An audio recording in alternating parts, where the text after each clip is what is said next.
ಮಹಾರಾಷ್ಟ್ರದಲ್ಲಿ ವಿಧಾನಸಭಾ ಚುನಾವಣೆ ಫಲಿತಾಂಶ ಬಂದ ನಂತರ ಈಗ ಕಾಂಗ್ರೆಸ್ನಿಂದ ಹೊಸ ವರಸೆ ಶುರುವಾಗಿದೆ. ಮಹಾರಾಷ್ಟ್ರದಲ್ಲಿ ಸೋತ ಕಾಂಗ್ರೆಸ್ನಿಂದ ಹೊಸ ವರಸೆ.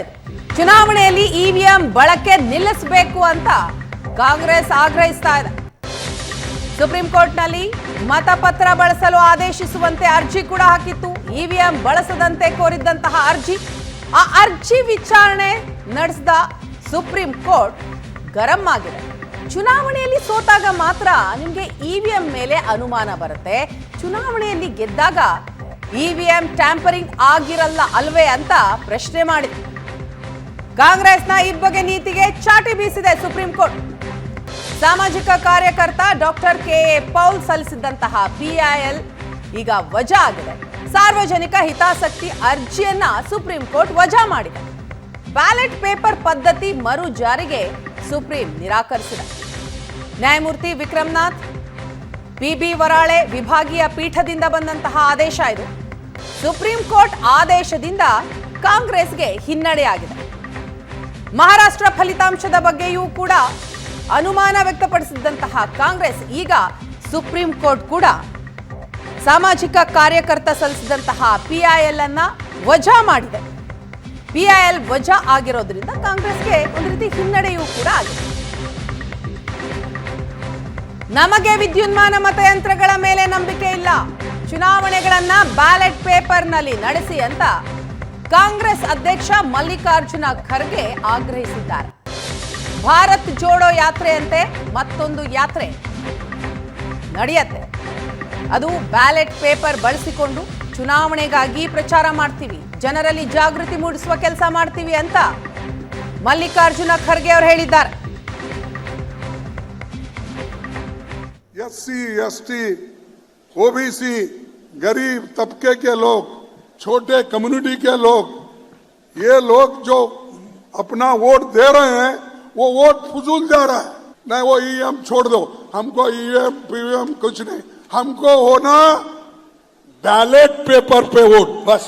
उनको वो मशीन उनके घर में तो रख लेने दो, या मोदी साहब के घर में रहने दो, या शाह के घर में रहने दो. अगर किसी गोडाउन में, अहमदाबाद में बहुत से गोडाउन बने हैं, वहां ले जाके रख लेने दो, हमको बस पेपर पे करो. और आपको मालूम होगा उस वक्त तुम्हारी हालत क्या है. सभी लोगों को कहना चाहिए, सभी पार्टियों को भी हम कहेंगे, और राहुल गांधी जी के नेतृत्व में जैसा भारत जोड़ो यात्रा निकाले वैसा ही ये पेपर, बैलेट पेपर हमको चाहिए.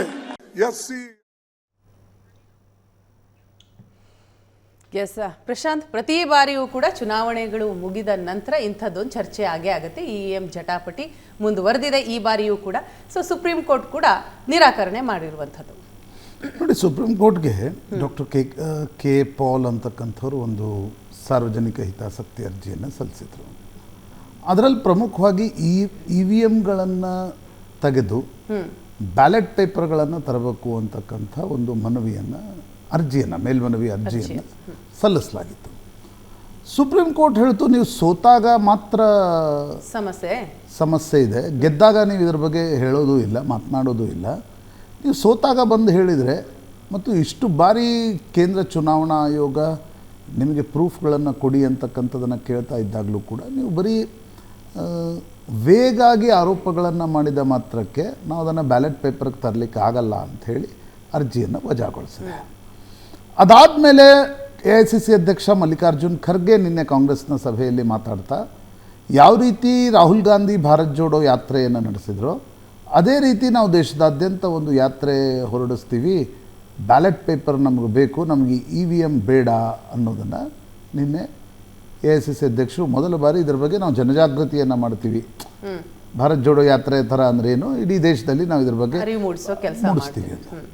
ಬಟ್ ನೋಡಿ, ಬೇಸಿಕ್ ಪ್ರಶ್ನೆ ಇರ್ತಕ್ಕಂಥದ್ದು, ಈಗ UPA ಸರ್ಕಾರ ಇದ್ದಾಗಲೂ ಕೂಡ EVM ಮಷಿನ್ಸ್ಗಳಿದ್ವು. ಆಮೇಲೆ ಪ್ರತಿ ಬಾರಿ, ಈಗ ಕರ್ನಾಟಕ ಗೆದ್ದಾಗ EVM ನೆನಪು ಬರಲಿಲ್ಲ, ಲೋಕಸಭೆಯಲ್ಲಿ 99 ಸೀಟ್ ಆದಾಗ EVM ನೆನಪು ಬರಲಿಲ್ಲ, ತೆಲಂಗಾಣ ಗೆದ್ದಾಗ ಇವಿಎಂ ತೆಲಂಗಾಣ ಗೆದ್ದಾಗ ಬರಲಿಲ್ಲ, ಹಿಮಾಚಲ್ ಗೆದ್ದಾಗೂ ಬರಲಿಲ್ಲ. ಮಹಾರಾಷ್ಟ್ರ, ರಾಜಸ್ಥಾನ್ ಮತ್ತು ಉತ್ತರ ಪ್ರದೇಶದಲ್ಲಿ BJP ಸೋತಾಗ, ಅಲ್ಲಿ ವಿಪಕ್ಷಗಳು ಗೆದ್ದಾಗ ಆಗ EVMನ ನೆನಪು ಬರಲಿಲ್ಲ. ಸೋತಾಗ ಏಕಾಏಕಿ, ಅಂದರೆ ನೀವು ರಾಜಕಾರಣದಲ್ಲಿ ಸೋಲು ಗೆಲುವು it's a part of game. ನೀವು ಸೋತಾಗ ಇಡೀ ಒಂದು ಪ್ರೊಸೆಸ್ ಮತ್ತು ಪ್ರೊಸೀಜರ್ಸ್ಗಳ ಬಗ್ಗೆ ಒಂದು ಸಂಶಯ ಬರುವ ರೀತಿಯಲ್ಲಿ ರಾಜಕೀಯ ಪಕ್ಷಗಳು ಮಾತಾಡ್ತಾ ಇರ್ತಕ್ಕಂಥದ್ದು. ನೋಡಿ, ನಿಮ್ಗೆ ಅದರ ಬಗ್ಗೆ ಯಾವುದಾದ್ರೂ ಪ್ರೂಫ್ಗಳಿದ್ರೆ ನೋಡಿ, ಎಲೆಕ್ಷನ್ ಕಮಿಷನ್ ಸುಪ್ರೀಂ ಕೋರ್ಟ್ಗೆ 455 ಪುಟಗಳ ಒಂದು ಅಫಿಡವಿಟನ್ನು ಸಲ್ಲಿಸಿತ್ತು. ಯಾವುದೇ ಇಲೆಕ್ಟ್ರಾನಿಕ್ ವೋಟಿಂಗ್ ಮಷಿನ್ಸ್ ಬಗ್ಗೆ ನಿಮಗೆ ಒಂದು ರೀತಿಯಾಗಿರ್ತಕ್ಕಂಥ ಸಂಶಯಗಳಿದ್ದಲ್ಲಿ ಏನು ನಡೆಯುತ್ತೆ ಅಂತಕ್ಕಂಥದ್ದನ್ನು ಕೂಡ ನೋಡಬೇಕು. ನೋಡಿ, ಇಲೆಕ್ಷನ್ ಕಮಿಷನ್ ಯಾವುದೇ ಚುನಾವಣೆಗೆ ಮುಂಚೆ ಭಾರತ್ ಎಲೆಕ್ಟ್ರಾನಿಕ್ಸ್ ಮತ್ತು ಎಲೆಕ್ಟ್ರಾನಿಕ್ಸ್ ಕಾರ್ಪೊರೇಷನ್ ಆಫ್ ಇಂಡಿಯಾ ಒಂದು 10 ಸ್ಟೆಪ್ಸ್ ಆಫ್ ಸೆಕ್ಯೂರಿಟಿ ಹೆಂಗೆ ನಡೆಯುತ್ತೆ ಅನ್ನೋದನ್ನು ಭಾಳ ವಿಸ್ತೃತವಾಗಿ ವಿವರಿಸಿತ್ತು. ಭಾರತ್ ಎಲೆಕ್ಟ್ರಾನಿಕ್ಸ್ ಮತ್ತು ಎಲೆಕ್ಟ್ರಾನಿಕ್ ಕಾರ್ಪೊರೇಷನ್ ಆಫ್ ಇಂಡಿಯಾದ ಇಂಜಿನಿಯರ್ಸ್ಗಳು ಪ್ರತಿಯೊಂದು EVMನ್ನು ಫಿಸಿಕಲಿ ವೆರಿಫಿಕೇಷನ್ ಮಾಡ್ತಾರೆ ಯಾವುದೇ ಚುನಾವಣೆಗೆ ಮುಂಚೆ. ನಂತರ ರ್ಯಾಂಡಮ್ಲಿ ಅಷ್ಟು EVMಗಳಲ್ಲಿ 10% EVMಗಳಲ್ಲಿ ವೋಟಿಂಗ್ ಮಾಡಲಾಗತ್ತೆ, ಮಾಕ್ ಡ್ರಿಲ್ ಮಾಡೋದು. ಯಾರ ಎದುರುಗಡೆ? ಪೊಲಿಟಿಕಲ್ ಪಾರ್ಟಿಯ ಏಜೆಂಟ್ಸ್ಗಳ ಎದುರುಗಡೆ ಹಾಲ್ನಲ್ಲಿ ಯಾರನ್ನೂ ಕೂಡ ಹೊರಗಿನವ್ರನ್ನ ಬಿಡದೆ ರಾಜಕೀಯ ಪಕ್ಷಗಳ ಏಜೆಂಟ್ಗಳ ಎದುರು 10% ರ್ಯಾಂಡಮ್ಲಿ, ಅದನ್ನು ರಾಜಕೀಯ ಪಕ್ಷಗಳ ಕಾರ್ಯಕರ್ತರು ಕೂಡ ಎತ್ಕೊಂಡು ಬರ್ಬೋದು, ಇದೇ ಅಂತಕ್ಕಂಥದ್ದಿಲ್ಲ. 10% ಅಲ್ಲಿ ನಡೆಯುತ್ತೆ. ಅದಾದ ಮೇಲೆ ಯಾವುದೇ EVMನ್ನು ಪೋಲಿಂಗ್ ಬೂತ್ಗೆ ಕಳಿಸ್ತಕ್ಕಂಥ ಸಂದರ್ಭದಲ್ಲಿ ರ್ಯಾಂಡಮ್ಲಿ ಕಳಿಸ್ಲಾಗತ್ತೆ. ಅಂದರೆ ಇದನ್ನು ಎತ್ತಾಕೊಂಡು ಅದಕ್ಕೆ ಯಾವುದೇ ರೀತಿಯಾಗಿರ್ತದೆ ಇದು ಇಲ್ಲಿ ಇದು ಇಲ್ಲಿ ಅಂತಕ್ಕಂಥದ್ದನ್ನು ಅಸೈನ್ ಆಗಿರಲ್ಲ. ಅಲ್ಲಿ ಪೋಲಿಂಗ್ ಬೂತ್ ಹೋದ್ಮೇಲೂ ಕೂಡ ಪೊಲಿಟಿಕಲ್ ಪಾರ್ಟಿಗಳ ಅಭ್ಯರ್ಥಿಗಳ ಏಜೆಂಟ್ಗಳು ಯಾರಿರ್ತಾರೆ, ಅಲ್ಲಿ ಅಭ್ಯರ್ಥಿಗಳ ಏಜೆಂಟ್ಗಳಿರ್ತಾರೆ. ಪ್ರತಿಯೊಂದು ಬೂತ್ನಲ್ಲೂ ಏಜೆಂಟ್ಗಳ ಎದುರುಗಡೆ ಮತ್ತೊಂದು ಮಾಕ್ ಡ್ರಿಲ್ಲನ್ನು ನಡೆಸಲಾಗತ್ತೆ. ಅದಾದಮೇಲೆ ವೋಟಿಂಗ್ ನಡೆಯುವಾಗ ಕೂಡ ಅಲ್ಲಿ ಏಜೆಂಟ್ಗಳಿರ್ತಾರೆ. ಪೋಲ್ ಬೂತಿಂದ ಸ್ಟ್ರಾಂಗ್ ರೂಮಿಗೆ ಬರುವವರೆಗೂ ಕೂಡ ಹೈ ಸೆಕ್ಯೂರಿಟಿ ಇರುತ್ತೆ. ಅದಾದ್ಮೇಲೆ ಸ್ಟ್ರಾಂಗ್ ರೂಮ್ನಲ್ಲಿ ಒಳಗಿಡುವಾಗ ನೀವು ನಿಮ್ಮದೇ ಆಗಿರ್ತಕ್ಕಂಥ ಸೀಲನ್ನು ಹಾಕಲಿಕ್ಕೆ ಅಭ್ಯರ್ಥಿಗಳ ಏಜೆಂಟ್ರಿಗೂ ಕೂಡ ಅವಕಾಶ ಇರುತ್ತೆ. ಅಂದರೆ ನೀವು ಅದನ್ನು ಓಪನ್ ಮಾಡುವವರೆಗೆ ನಾನು ಹೇಳ್ತೇನೆ. ಮತ್ತು ಇಲ್ಲಿಯವರೆಗೆ ಇಲೆಕ್ಷನ್ ಕಮಿಷನ್, ನನಗೆ ನೆನಪಿದೆ ಸುಪ್ರೀಂ ಕೋರ್ಟ್ನಲ್ಲೇ ಇಲೆಕ್ಷನ್ ಕಮಿಷನ್ ಹೇಳ್ತು ನಿಮ್ಗೆ ಸಾಧ್ಯ ಇದೆ ಇದನ್ನು ಹ್ಯಾಕ್ ಮಾಡಿ ತೋರಿಸಿ ಅಂತ. ಯಾಕಂದರೆ ಇದು ಯಾವತ್ತೂ ಇಂಟರ್ನೆಟ್ ಕನೆಕ್ಟೆಡ್ ಇರಲ್ಲ. ಇದನ್ನು ನೀವು ಅಂದರೆ ಹ್ಯಾಕ್ ಹೆಂಗೆ ಮಾಡ್ತೀರಿ? ಮತ್ತು ಇನ್ನೊಂದು ಪ್ರಶ್ನೆ, ಇಷ್ಟೊಂದು ವರ್ಕ್ ಫೋರ್ಸ್ ಇರ್ತಕ್ಕಂಥ ಸಂದರ್ಭದಲ್ಲಿ ಹ್ಯಾಕ್ ಮಾಡಲಿಕ್ಕೆ ಹೆಂಗೆ ಸಾಧ್ಯ ಆಗುತ್ತೆ? ಇಲ್ಲಪ್ಪ ಅಲ್ಲಿ ಯಾರೋ ಭಾರತ್ ಎಲೆಕ್ಟ್ರಾನಿಕ್ಸ್ನಲ್ಲಿ ಕೂತ್ಕೊಂಡಿದ್ದಾರೆ, ಅವರೇನೋ ಗಫ್ಲ ಮಾಡಿ ಕಳಿಸ್ಬಿಡ್ತಾರೆ. ಇಡೀ ವರ್ಕ್ ಫೋರ್ಸ್ ಇರುತ್ತಲ್ಲ, CISF CRPFನ ಜವಾನರು ಇರ್ತಾರೆ, ಅವರ ಸುಪರ್ದಿಯಲ್ಲಿ ಹೋಗುತ್ತೆ. ನಮ್ಮ ದೇಶದಲ್ಲಿ ಹಿಂಗೇನಿಲ್ಲ ಅಲ್ಲ. ಅಂದರೆ ಪ್ರತಿಯೊಂದು ವ್ಯವಸ್ಥೆಯನ್ನು ಕೂಡ ನೀವು ಹ್ಯಾಕ್ ಮಾಡಿಬಿಡ್ಬೋದು. ಪ್ರತಿಯೊಬ್ಬರೂ ಕೂಡ ಅದರಲ್ಲಿ ಭಾಗಿಯಾಗಿದ್ದಾರೆ, ಸರ್ಕಾರಿ ನೌಕರರು ಇರ್ತಾರೆ. ಇಲ್ಲಿವರೆಗಂತೂ ಅದಿಲ್ಲ ಅಲ್ಲ. ನೀವು ನೋಡಿ, ಸೋತಾಗ ಬರೀ ವೇಗಾಗಿ ಇಲ್ಲ ನಾವು ಪೇಪರ್ ಬ್ಯಾಲೆಟ್ಗೆ ಹೋಗ್ಬೇಕು ಅನ್ನೋದನ್ನು ಹೇಳಿ. ಪ್ರಶಾಂತ್, ಇಷ್ಟೆಲ್ಲ ಪ್ರೊಸೆಸ್ ಆಗುತ್ತೆ ಅನ್ನೋದು ಕಾಂಗ್ರೆಸ್ ಪಕ್ಷ ಪ್ರತಿಪಕ್ಷಕ್ಕೂ ಕೂಡ ಗೊತ್ತಿರಲ್ವಾ? ಗೊತ್ತಿದ್ದೇ ಇರುತ್ತಲ್ವಾ? ಆದರೂ ಸುಮ್ಮನೆ ಆರೋಪ ಇನ್ ದ ಸೆನ್ಸ್ ನನಗನ್ಸುತ್ತೆ ಸೋತಾಗ ಏನಾದರೂ ಒಂದು ಹೇಳಲಿಕ್ಕೆ ವಿಷಯ ಬೇಕು. The soft targets are electronic voting machines. ನೀವು ಅದ್ರ ಮೇಲೆ ಹಾಕಿ ಬ್ಯಾಲೆಟ್ ಪೇಪರ್ ಇರ್ತಕ್ಕಂಥ ಸಂದರ್ಭದಲ್ಲಿ ಎಷ್ಟು ಬೋಗಸ್ ವೋಟಿಂಗ್ ನಡೀತಾ ಇತ್ತು. ಅದಕ್ಕಾಗಿ ಅಲ್ವಾ EVMಗಳನ್ನ ತಂದಿದ್ದು. ಬೋಗಸ್ ವೋಟಿಂಗ್ ಎಷ್ಟು ನಡೀತಾ ಇತ್ತು ಬ್ಯಾಲೆಟ್ ಪೇಪರ್ಗಳಲ್ಲಿ? ಬಿಹಾರದಲ್ಲಿ ಒತ್ತಾ ಇದ್ರು, ಬೂತ್ ಕ್ಯಾಪ್ಚರ್ ಮಾಡಿ ಒತ್ತಾ ಇದ್ರಲ್ವಾ. ಅದ್ರ ಬ್ಯಾಲೆಟ್ ಪೇಪರ್ ಬಂದ್ಬಿಟ್ರೆ ಎಲ್ಲ ಸಮಸ್ಯೆ ಸಾಲ್ವ್ ಆಗ್ಬಿಡುತ್ತಾ? ನೋಡಿ, ಕೆಲವೊಂದು ಸಲ ರಾಜಕೀಯ ಪಕ್ಷಗಳು ಕೂಡ ಯೋಚನೆ ಮಾಡಬೇಕು.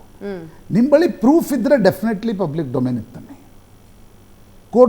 ಕೋರ್ಟ್ ಗಮನಕ್ಕೆ ತನ್ನಿ. ನೋಡಿ, ನಾವು ಇದನ್ನು ಹ್ಯಾಕ್ ಮಾಡಿ ನಾವು ಏನು ಹೇಳ್ತು ಇಲೆಕ್ಷನ್ ಕಮಿಷನ್, ಹ್ಯಾಕ್ ಮಾಡಿ ತೋರಿಸಿ ನಮಗೆ ಬಹಿರಂಗವಾಗಿ. ಜೊತೆಗೆ ಪ್ರೂಫ್ ಕೊಡಿ ಅಂತಲೂ ಕೂಡ ಕೇಳ್ತಾ ಇದ್ದಾರೆ ಅವರು. ಆದರೆ ಪ್ರೂಫ್ ಕೊಡೋಕ್ಕೆ ಇವ್ರ ಹತ್ರ ಪ್ರೂಫ್ ಇಲ್ಲ, ಸುಮ್ಮನೆ ಆರೋಪಗಳನ್ನು ಮಾಡೋದು. ಅದೇ ಸುಮ್ಮನೆ ಆರೋಪ ಇನ್ ದ ಸೆನ್ಸ್ ಸೋತಾಗ ಮಾತ್ರ ಈ ಆರೋಪ ಬರುತ್ತೆ.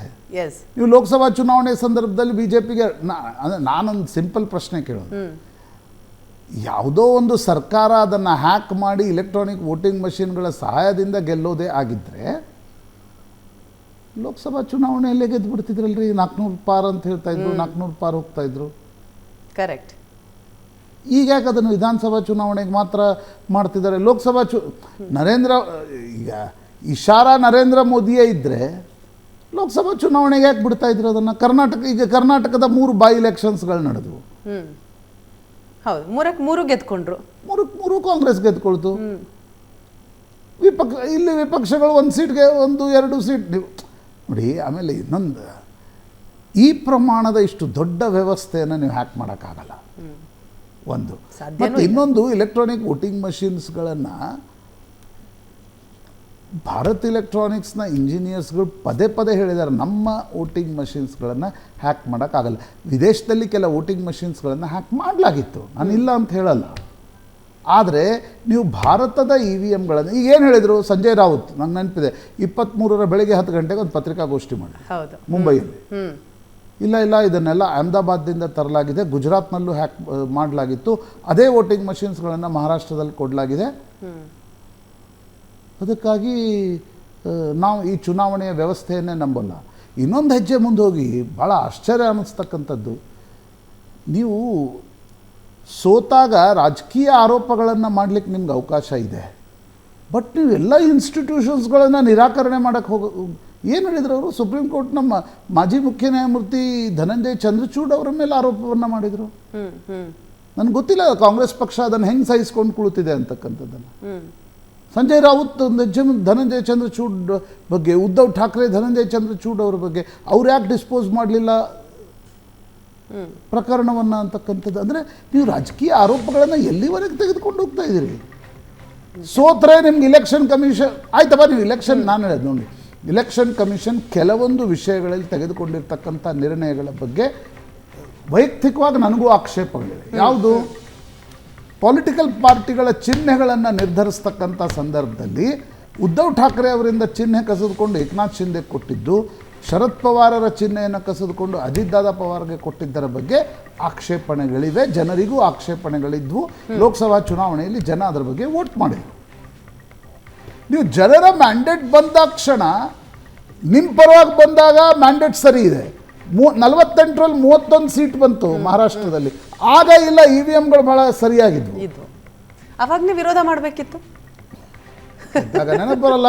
ಎಸ್, ಗೆದ್ದಾಗ ಜನರ ಮ್ಯಾಂಡೇಟ್ ಇರುತ್ತೆ. ಈಗ ಖರ್ಗೆ ಅವ್ರು ಕೊಟ್ಟಂತಹ ಸ್ಟೇಟ್ಮೆಂಟ್ ಹಮ್ಕೋ ಬ್ಯಾಲೆಟ್ ಪೇಪರ್ ಈ ಚಾಹಿಯೇ ಅಂತ, ಅಂದರೆ ಸುಪ್ರೀಂ ಕೋರ್ಟ್ ಈಗ ಆದೇಶವನ್ನೇ ತಿರಸ್ಕರಿಸಿದಂಗೆ ಇದು ನೋಡಿ. ಯಾವುದೇ ಪೊಲಿಟಿಕಲ್ ಪಾರ್ಟಿಗೆ ಜನಜಾಗೃತಿ ಮಾಡತಕ್ಕಂಥ ಅಧಿಕಾರ ಇದೆ. ಮಲ್ಲಿಕಾರ್ಜುನ್ ಖರ್ಗೆ ಅವರು ಬ್ಯಾಲೆಟ್ ಪೇಪರ್ ಬಗ್ಗೆ ಯಾವುದೋ ಯಾತ್ರೆ ಮಾಡ್ತೀನಿ ಅಂತಾರೆ, ಮಾಡಲಿ. ರಾಜಕೀಯ ಪಕ್ಷಗಳ ಅಧಿಕಾರವನ್ನು ಯಾರೂ ಕೂಡ ಪ್ರಶ್ನಿಸ್ತಾ ಇಲ್ಲ, ಅವ್ರಿಗೆ ಬ್ಯಾಲೆಟ್ ಪೇಪರ್ ಬೇಕು. ಆದರೆ ನೀವು ಚುನಾವಣೆ ಮುಗಿದಾಕ್ಷಣ EVM ಮೇಲೆ ಠಿಕ್ರ ಹೊಡಿತಕ್ಕಂಥದ್ದು. ನೀವು UPA 10 ವರ್ಷ ಇದ್ರಲ್ಲ, ಆಗೂ EVMಗಳಿದ್ವು. ಹೌದು, EVMಗಳನ್ನು ತಂದವರೇ ನಾವು ಈ ದೇಶದಲ್ಲಿ ಅಂತಕ್ಕಂಥ ಪ್ರಚಾರವನ್ನು ಮಾಡ್ತಾ ಇದ್ರಿ. ಆಗ ಲಾಲ್ ಕೃಷ್ಣ ಅಡ್ವಾಣಿ, ನನಗೆ ಇನ್ನೂ ನೆನಪಿದೆ, ಇಂಡಿಯನ್ ಇನ್ಸ್ಟಿಟ್ಯೂಟ್ ಆಫ್ ಮ್ಯಾನೇಜ್ಮೆಂಟ್ನ ಒಬ್ರು ಯಾರೋ ಪ್ರೊಫೆಸರು EVMಗಳ ಬಗ್ಗೆ ಒಂದು ಪೇಪರ್ ಪ್ರೆಸೆಂಟೇಷನ್ ಮಾಡಿದ್ರು. ಲಾಲ್ ಕೃಷ್ಣ ಅಡ್ವಾಣಿ ಅದು ಇಟ್ಕೊಂಡು 2009ರ ಚುನಾವಣೆ ನಂತರ EVMಗಳ ಪ್ರಶ್ನೆಗಳನ್ನು ಮಾಡಿದರು. ಆಗ UPA ಸರ್ಕಾರದ ಹೇಳಿಕೆ ಏನಿದೆ, ಕಾಂಗ್ರೆಸ್ ಸರ್ಕಾರದ ಹೇಳಿಕೆ ಏನಿದೆ? ನೀವು ಸತತವಾಗಿ ಚುನಾವಣೆ ಸೋಲ್ತಾ ಇರೋದಕ್ಕೂ EVMಗೂ ಯಾವುದೂ ಸಂಬಂಧ ಇಲ್ಲ. ನೀವು ಹರಿಯಾಣ ಮತ್ತು ಮಹಾರಾಷ್ಟ್ರದಲ್ಲಿ ಪೊಲಿಟಿಕಲ್ ಸ್ಟ್ರಾಟಜಿಗಳನ್ನು ಸರಿಯಾಗಿ ಮಾಡಲಿಲ್ಲ, ಜನ ನಿಮಗೆ ಪಾಠ ಕಲಿಸಿದ್ರು, ಅಥವಾ ನಿಮ್ಮ ಅತಿಯಾದ ಆತ್ಮವಿಶ್ವಾಸದ ಕಾರಣದಿಂದ ನೀವು ಭೂಮಿಗೆ ಬರಲಿಲ್ಲ. ಅದಕ್ಕೋಸ್ಕರ ನೋಡಿ, ಇನ್ಸ್ಟಿಟ್ಯೂಷನ್ಸ್ಗಳ ಬಗ್ಗೆ ಪ್ರಶ್ನೆಗಳನ್ನು ಎತ್ತಲಿಕ್ಕೆ ಎಲ್ರಿಗೂ ಅಧಿಕಾರ ಇದೆ, but you cannot undermine the constitutional institutions. ಪ್ರತಿ ಬಾರಿ ಅದನ್ನು ಆ ರೀತಿ ಮಾಡ್ತಾ ನಿಮ್ಮ ರಾಜಕೀಯ ಸೋಲಿಗೆ ಉತ್ತರವನ್ನು ಕಂಡುಕೊಳ್ತಾ ಹೋದರೆ you will be in fools paradise. ಯಾಕೆ ಸೋತ್ರಿ ಅನ್ನೋದರ ಬಗ್ಗೆ ನೀವು ಕೆಳಗಿಳಿದು ಆತ್ಮಾವಲೋಕನ ಮಾಡ್ಕೊಳ್ಳಿ. ಆತ್ಮಾವಲೋಕನ ಅಗತ್ಯ ಇದೆ ಹೊರತು ಸುಮ್ಮನೆ EVM ಮೇಲೆ ಆರೋಪ ಮಾಡುವಂಥದ್ದು ಸರಿಯಲ್ಲ. EVM ಮೇಲೆ ಆರೋಪ ಮಾಡೋದು, ಸುಪ್ರೀಂ ಕೋರ್ಟ್ ಮೇಲೆ ಆರೋಪ ಮಾಡೋದು. ಎಸ್ ಪ್ರಶಾಂತ್, ಬರ್ತೀನಿ. ಇನ್ನುಳಿದ ಸುದ್ದಿಗಳನ್ನು ಚರ್ಚೆ ಮಾಡೋಣ. ಬಿಜೆಪಿಯಲ್ಲಿ ಈಗ ಆಂತರಿಕ ಕಚ್ಚಾಟವು ಕೂಡ ಬಹಳ ಜೋರಾಗಿ ನಡೀತಾ ಇದೆ. ಸೊ ಏನಾಗ್ತಾ ಇದೆ ನೋಡೋಣ ಚಿಕ್ಕ ಬ್ರೇಕ್ನ ನಂತರ.